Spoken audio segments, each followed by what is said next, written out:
હાલો મિત્ર, જય શ્રી કૃષ્ણ. સ્વાગત છે તમારા બધાનું આપણા કિચનમાં. તો આજે આપણે બનાવશું અમેરિકન નટ્સ આઈસ્ક્રીમ. એના માટે મેં અડધો લીટર દૂધ લીધેલું છે ક્રીમવાળું. તો એને આપણે ગેસ ચાલુ કરીને ગરમ કરી લેશું.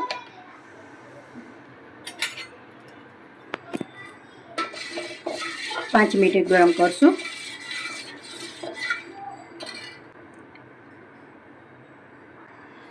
આપણું દૂધ ગરમ થાય ત્યાં સુધીમાં મેં દૂધ લીધેલું છે ઠંડુ.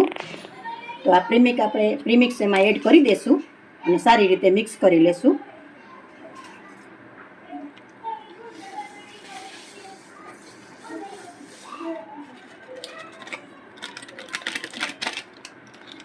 ને મેં મિલ્ક પાવડર પણ લીધેલો છે, એ પણ સાથે એડ કરી દઈશું.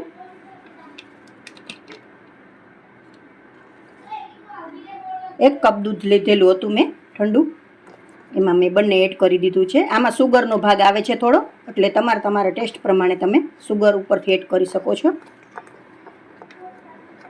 સારી રીતે મિક્સ કરી દેશું.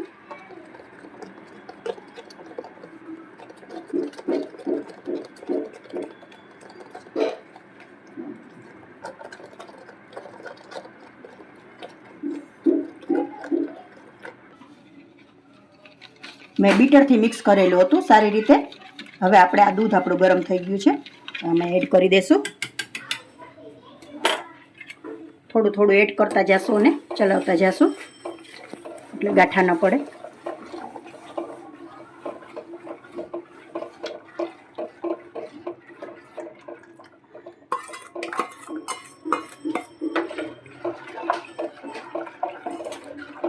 બે મિનિટ માટે ચલાવશું.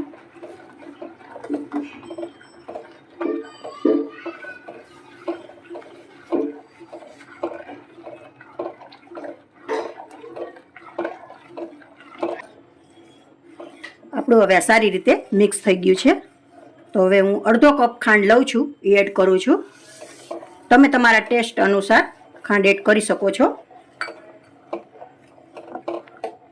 તો આપણે થોડી વાર ચલાવશું એટલે ખાંડ પણ મિક્સ થઈ જાય.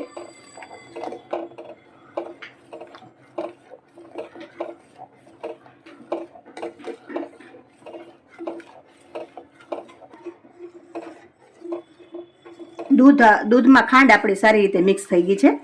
તો હવે આપણે આને ઠરવા મૂકી દઈશું રૂમ ટેમ્પરેચર પર કલાક માટે. દૂધ આપણું સારી રીતે ઠરી ગયું છે. તો હવે આપણે એરટાઇટ કન્ટેનરમાં ભરી લેશું અને ફ્રીઝરમાં રાખી દઈશું.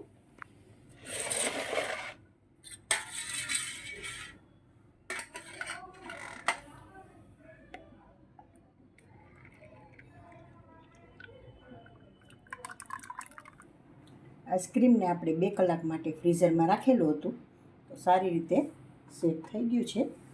તો હવે આપણે બ્લેન્ડર મારી દઈશું. જુઓ સેટ થઈ ગયું છે. બ્લેન્ડર મારી દઈશું એટલે એકદમ ક્રીમી મસ્ત થશે. પાછું બ્લેન્ડર મારી દેવાથી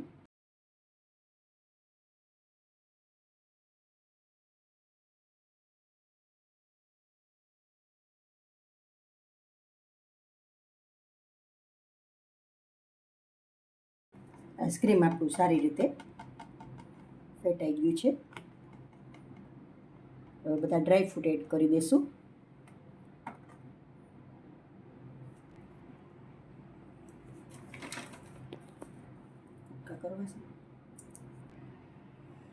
થોડા કાજુ અને કિસમિસ પરથી એડ કરું છું. અને 7 થી 8 કલાક માટે આપણે પાછું ફ્રીઝરમાં રાખી દઈશું. તો આપણે આઈસ્ક્રીમ 7 થી 8 કલાક ફ્રીઝરમાં રાખેલું હતું. હવે આપણે જોઈ લઈશું. જો તમે જોઈ શકો છો સારી રીતે સેટ થઈ ગયું છે વ્યવસ્થિત. હવે આપણે સર્વ કરી લઈશું.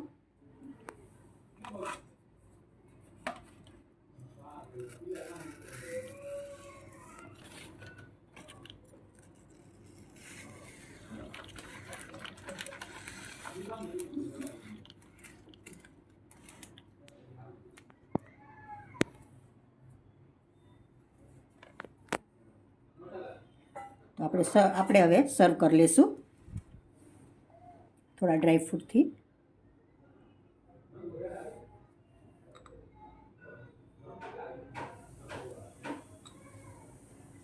તો રેડી છે આપણું અમેરિકન નટ્સ આઈસ્ક્રીમ. જો મિત્રો તમને મારી આ રેસીપી પસંદ આવી હોય તો લાઈક કરજો, કોમેન્ટ કરજો અને શેર કરજો.